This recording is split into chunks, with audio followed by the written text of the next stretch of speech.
India Canada relationship and what US role is in that. Secretary Blinken at a press conference this afternoon in response to a question said, those responsible need to be held accountable, and we hope that our friends in both Canada and India will work together to resolve this matter. Is there a deadlock between India and Canada on how to resolve this matter? Well, I don't know if I would use the term deadlock. I think you would have heard me speak about this matter, I think the first time in CFR in New York, today at somewhat greater length at Hudson. The issue is as follows, which is that the Canadians have made some allegations.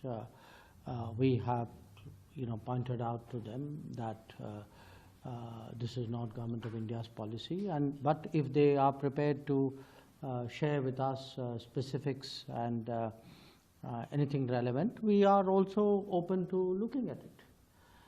So in that sense, that's where the matter stands.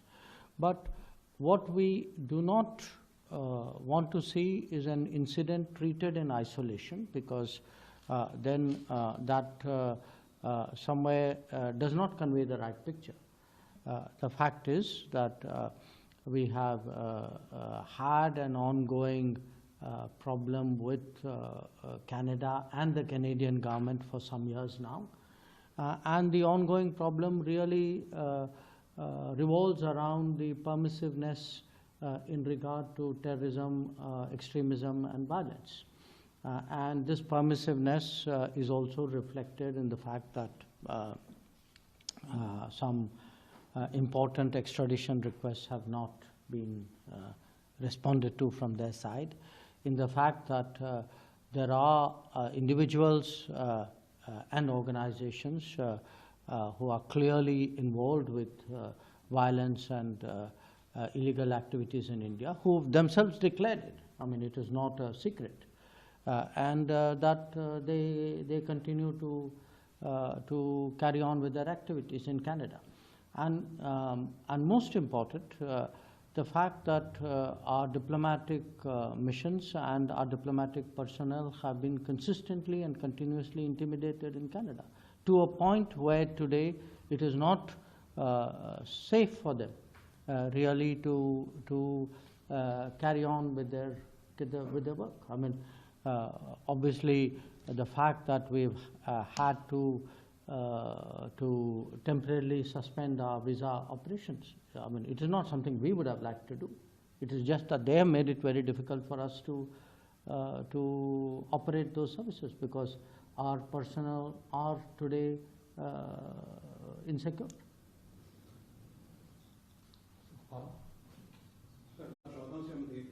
अच्छा कि Sikh issue पे आप दोनों ने बहुत बड़ा काम किया।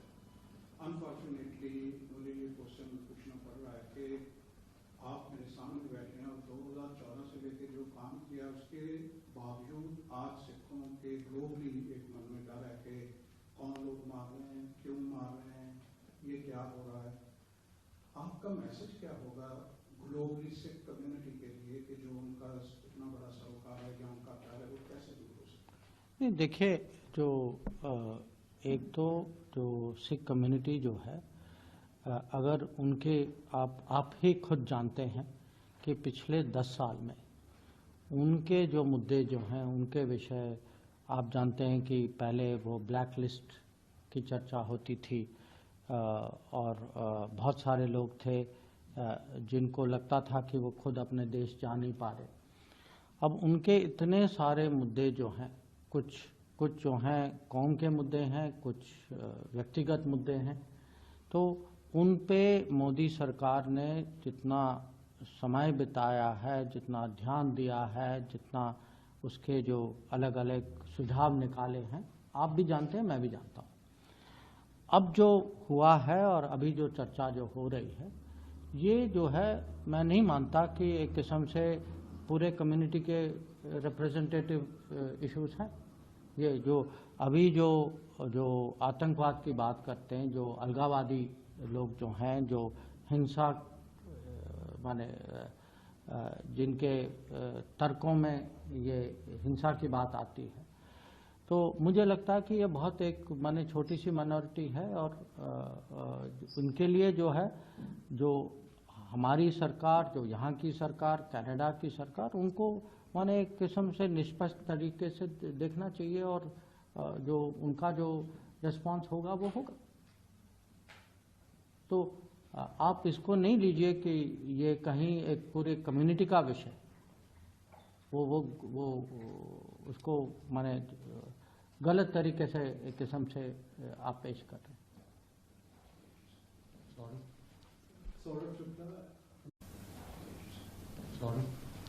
Saurabh Shukla, News Bureau.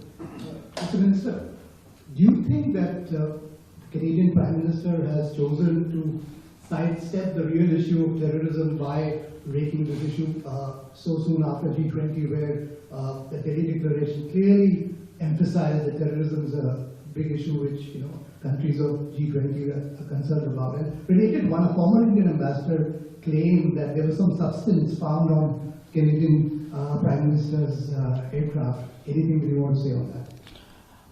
No, look,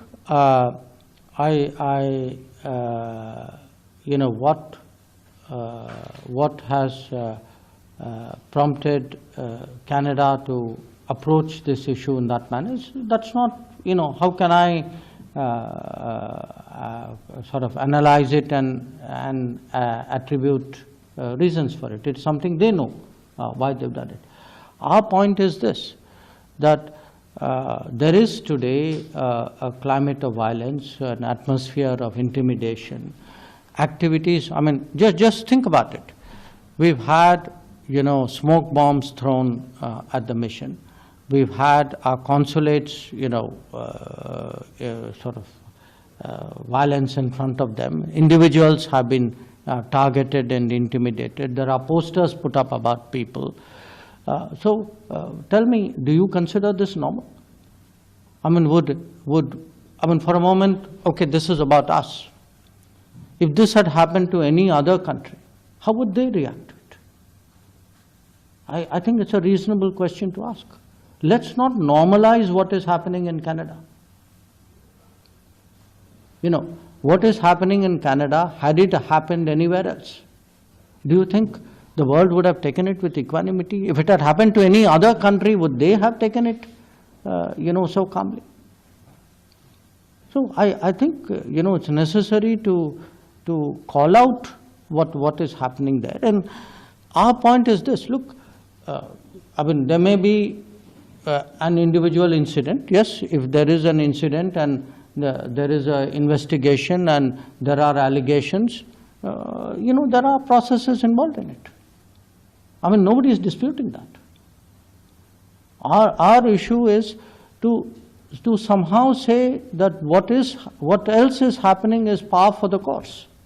That, it's quite okay for freedom, because there's freedom of speech, to make threats and intimidate diplomats.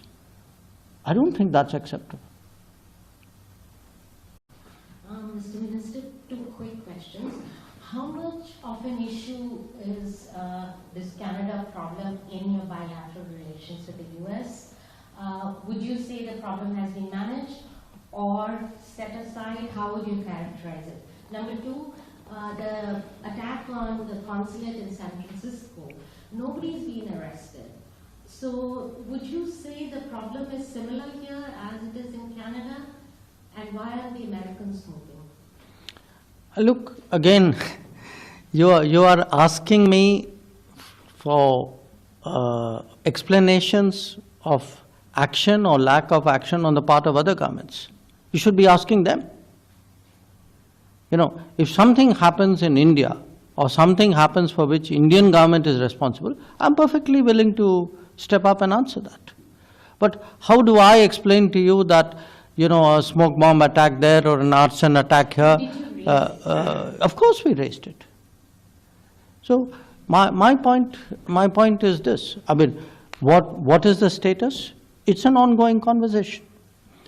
Did we spend some time on it? Yes, I did spend some time on it. Did we discuss other things? Yes, we discussed other things. there are a lot of other, there are, our relationship has many dimensions, many areas of cooperation. There are, when we look at the world, there are convergences and intersections of interest where, we work very closely together. We're doing all of that. So, I want to be fair. If something is discussed, I'm transparent about it. I have no problem saying, yes, we discussed it. But I don't want you to think that in the India-US relationship, there's only one issue. So I would say, yes, it's a conversation. It's an ongoing conversation. But in terms of, but again, I flagged here, as I have flagged to the Canadians as well, saying, we are a democracy. We don't need to learn from other people what freedom of speech is about. But we can tell people this: we don't think freedom of speech extends to incitement to violence. That to us is misuse of freedom. It's not a defense of freedom. And I always ask people one question: how would you react if you were in my shoes?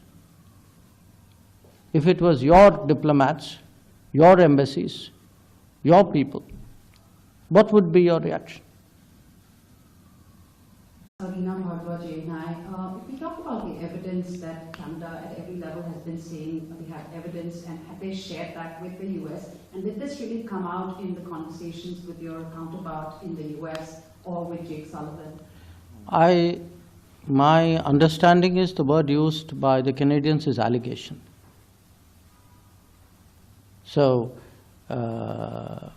you used a different word. I think the word they used was allegation. So, I've already, I think, answered it starting with Lalit, which is, we've always said that, look, if there is information, let us know. So, our doors, I want to make one thing very clear. It's not that our doors are shut to looking at something. If there is a requirement for us to look at something, we are open to looking at it. But, I then expect, somewhere, some pointer, something for me to look at. आपसे ये जानने की कोशिश करूंगा कि अभी जो संबंध है कनाडा के साथ, obviously they are not at a level जो शायद पहले थे, हमने वीजा सर्विसेज वहाँ पे जो सस्पेंड कर दी है, और ये टर्म जो है बहुत समय नहीं, बट वो देखिए, वो तो हमारी मजबूरी थी।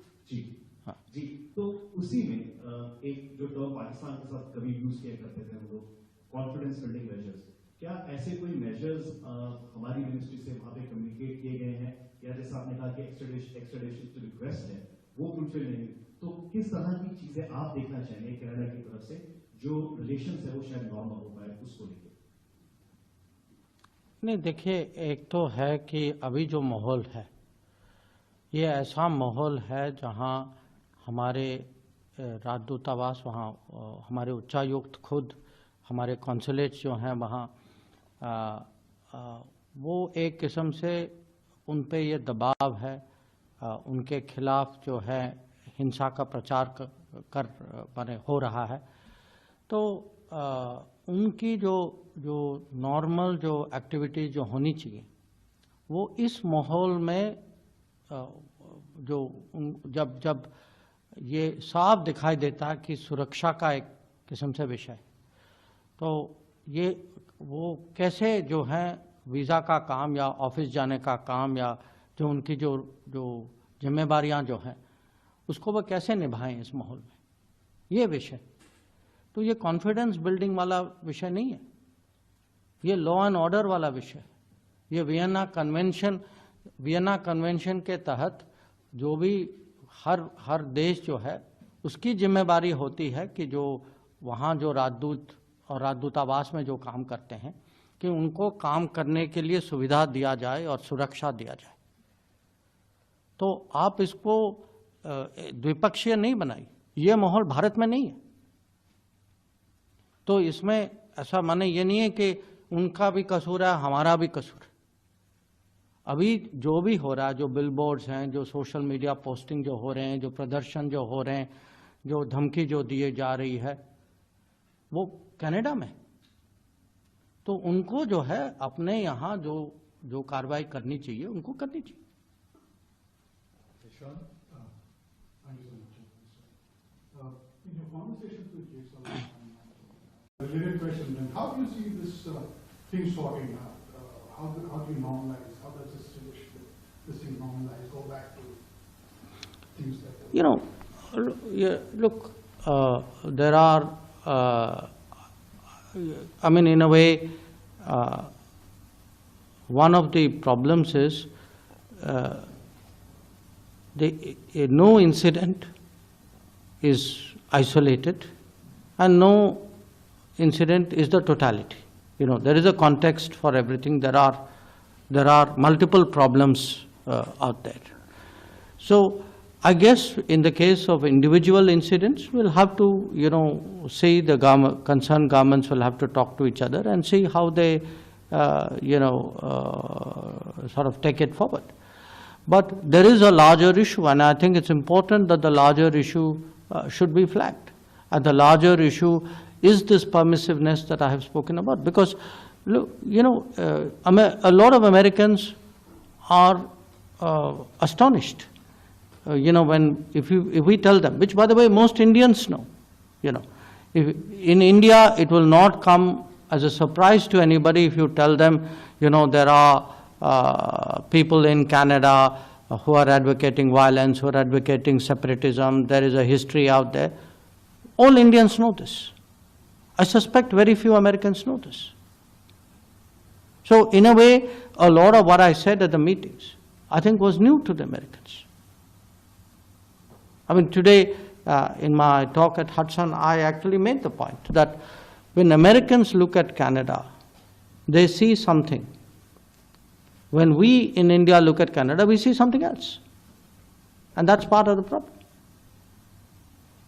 So it's also important that we, you know, talk it out with the Americans. After all, you know, they are very close to Canada. They are good friends of ours. So it's important that they also have, you know, accurate picture, that they have our point of view on this matter as well. So look, again, I'm not, you know, I'm not prejudging issues. I'm not, you know, I'm not taking absolutist positions. What we have taken is a very reasonable stance. But, you know, it should not be that the entire debate focuses on issue 1 and issue 2 and the bigger picture which has been going on for some time and which is a very serious picture.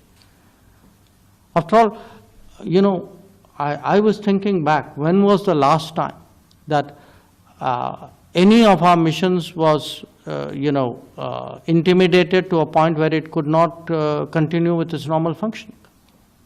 You know, I'll really have to think back. And if someone says this could happen in a G7 country, in a Commonwealth country, you know, it gives you a lot to think about.